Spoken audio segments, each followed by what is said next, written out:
Gálatas 2. Aleluia, Jesus. Santo é teu nome. Gálatas capítulo 2,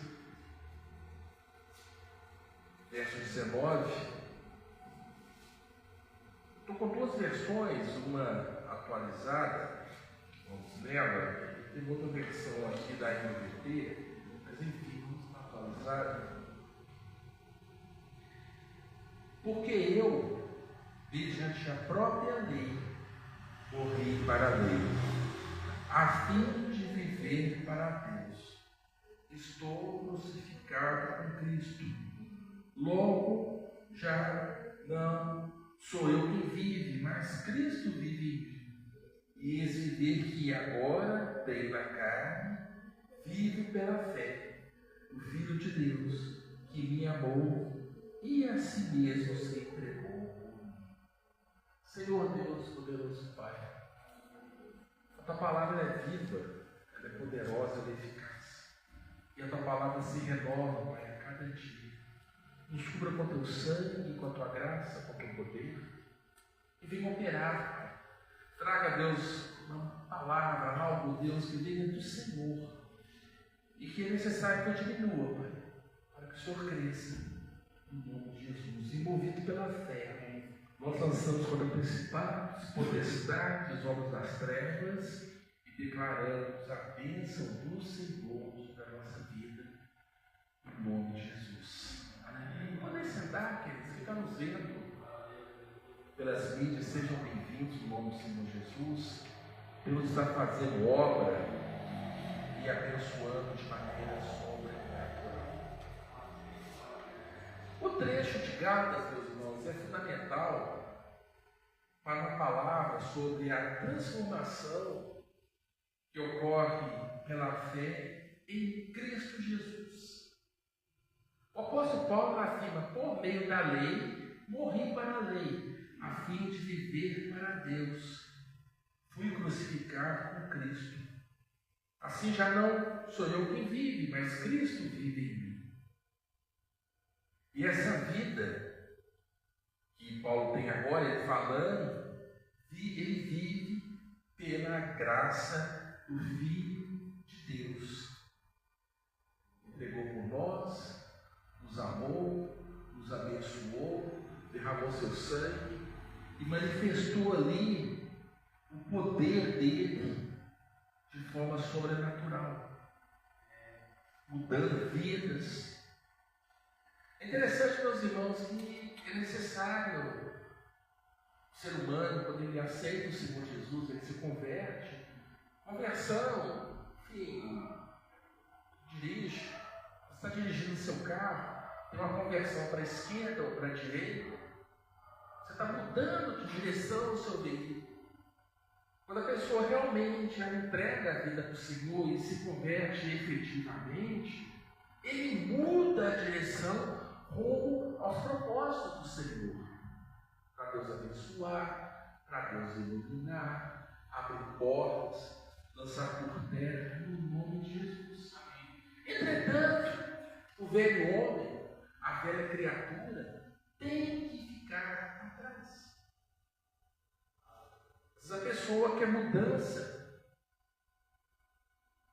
Einstein, ele define a insanidade, é o sujeito, o cidadão, a pessoa fazer a mesma coisa, do mesmo modo, da mesma maneira e querer um resultado diferente. Não vai ter um resultado diferente. Tem que mudar a fala, tem que mudar a postura. O velho homem, o velho eu, ele tem que ficar para trás para que Cristo venha efetivamente habitar a nossa vida. Ter mudanças.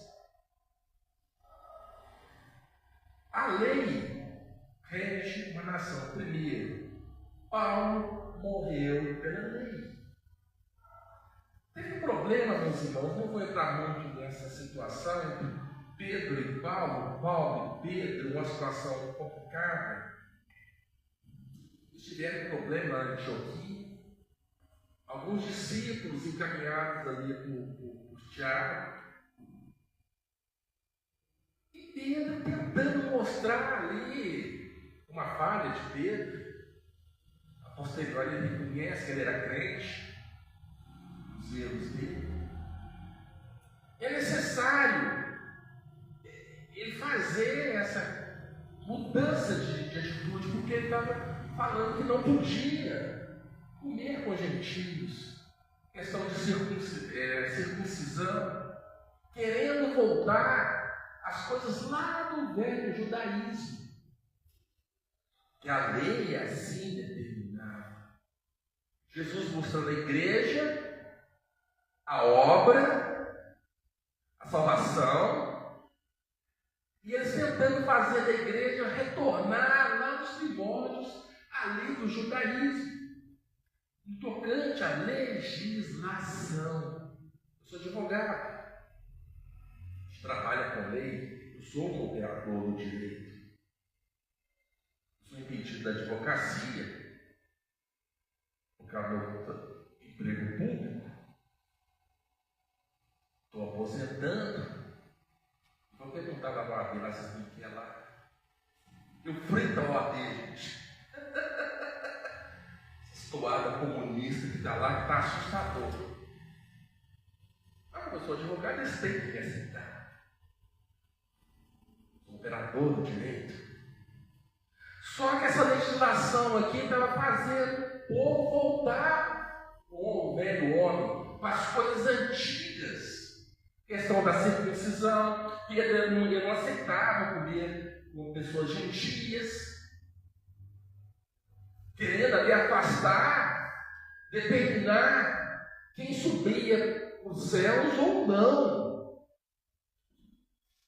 Como ele é crente, depois ele arrepende daqui, ele muda a fala dele, filtrou. Só que aí Paulo, ele começa a rejeitar algumas coisas da lei, ele contesta alguns falsos ensinamentos daqueles que exigiam que os gentios convertidos se submetessem à circuncisão e obedecessem à lei mosaica, a lei de Moisés, como condição para a salvação. Paulo tesourou e repreendeu Pedro na presença de todos. Mas eu também tinha um problema no passado também, Pedro também, no primeiro momento não aceitou Paulo, enfim, que tinha alguns quesitos para ser apóstolo, ter presenciado também ali alguns milagres de Jesus, ter visto a crucificação, ter estado ali. Paulo não passou por esse crivo, não. E Pedro lá no passado tinha tesourado ele, mas enfim, é uma outra pregação. Questão teológica. Paulo vai e repreende. Segundo, ele estava crucificado com Cristo. Teve essa repreensão de Paulo em desfavor de Pedro. Paulo falou: eu estou crucificado com Cristo. Eu vou fazer aquilo que Cristo mandou fazer. E ponto final. Não vou mudar nem para a direita, nem para a esquerda. Eu não quero incoerências, coisas que chocam as palavras do Senhor, porque eu estou crucificado com Cristo. E Ele derramou o seu sangue por mim, pela igreja. Às vezes, meus irmãos, casa, família, situações não caminham, não andam, porque simplesmente está tentando fazer um evangelho que não é aquele evangelho ensinado ali por Jesus. Sempre voltando ali à condição do velho homem. No meu trabalho, meu cantinho que me arrumaram lá, está virando mais um ponto pastoral, um gabinete pastoral, do que um local policial. pessoas precisando se mostrar o caminho para seguir. O Evangelho, meus irmãos, ele muda situações. O Evangelho, ele determina, ele mostra ali, através dos ensinamentos do Senhor Jesus, como que a pessoa vai agir. E Paulo, nesse momento, ele mostra que a justificação para a salvação é através de Cristo Jesus. Não tem outro caminho. Mas falou. Amados, nos anos 90, começou muito aqui no Brasil, mas hoje a gente chama de célula, mas o Benihim, veio do Brasil, começou com a igreja de células. Enfim, não estou criticando, hoje tem uma versão um pouco melhor que a igreja de células.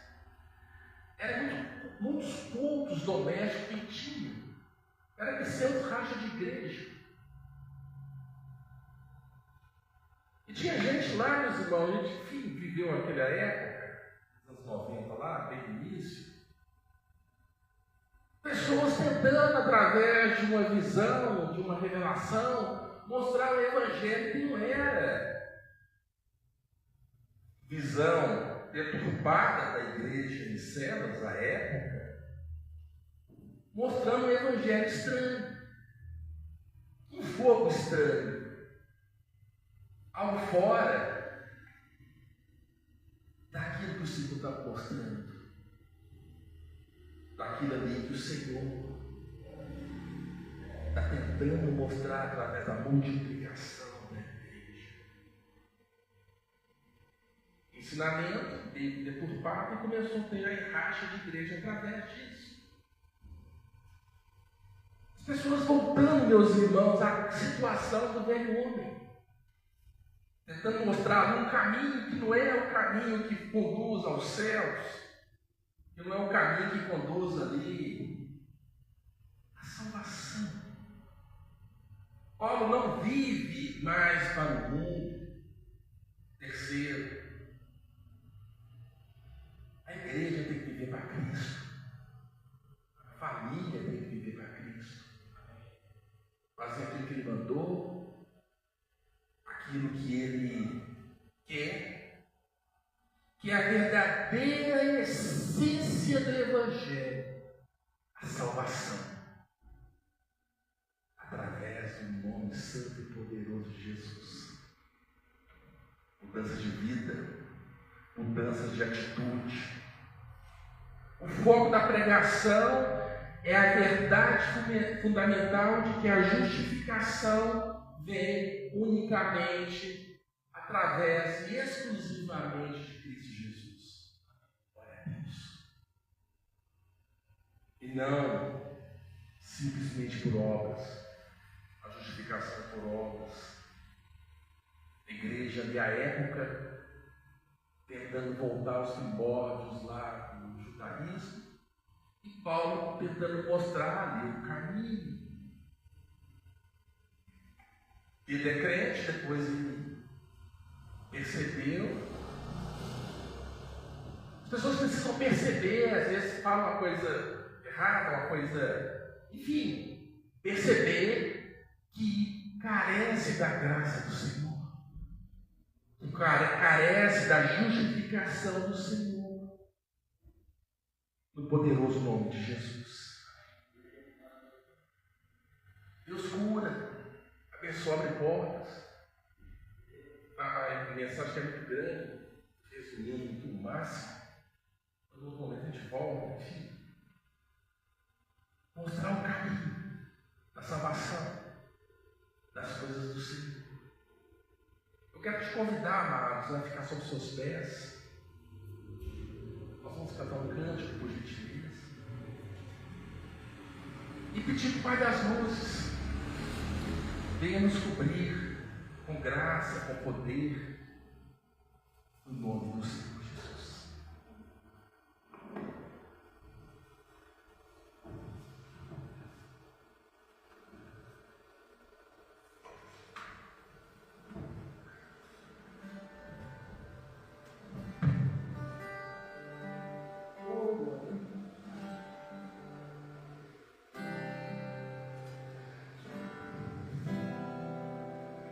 Foi o Senhor que trouxe a gente aqui, porque Ele tem um plano em nossas vidas. Ele quer tratar o nosso interior. Ele quer curar nossas feridas. A decisão é nossa pra vencer e não andar na sombra dos outros. A Bíblia diz que somos mais que vencedores. Vitória vem para aquele que tem fé. Agora eu quero te dizer que Deus tem bênçãos para você. Você já pode repartir. E a força dessa comunhão é um propósito de Deus. Entre Jesus, você e eu. Foi o Senhor que trouxe a gente aqui, porque Ele tem um plano em nossas vidas. Ele quer tratar o nosso interior. Ele quer curar nossas feridas. A decisão é nossa para vencer e não andar na sombra dos outros. A Bíblia diz que somos mais que vencedores. Vitória vem para aquele que tem fé. Agora eu quero te dizer que Deus tem bênçãos para você. Você já pode repartir. E a força dessa comunhão é um propósito de Deus. Entre Jesus, você e eu. Agora eu quero te dizer que Deus tem bênçãos para você. Você já pode repartir. E a força dessa comunhão é um propósito de Deus. Entre Jesus, você e eu.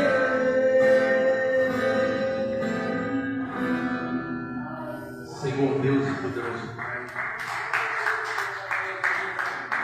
cheia da toda honra, toda glória e todo poder. Oh Pai, é o Senhor que vive em nós. Nos cubra, Deus, e nos abençoa e nos justifica, Pai, através do teu nome. Cubra essa igreja, essa família com teu sangue. Repreenda, Pai, aquilo que não presta, que não provém do Senhor. Sustenta, Pai, essa família, essa casa, com as tuas mãos poderosas. E declaramos, ó Deus, a dependência exclusiva do Senhor. No nome de Jesus. Dê uma salva de palmas, queridos. Aleluia.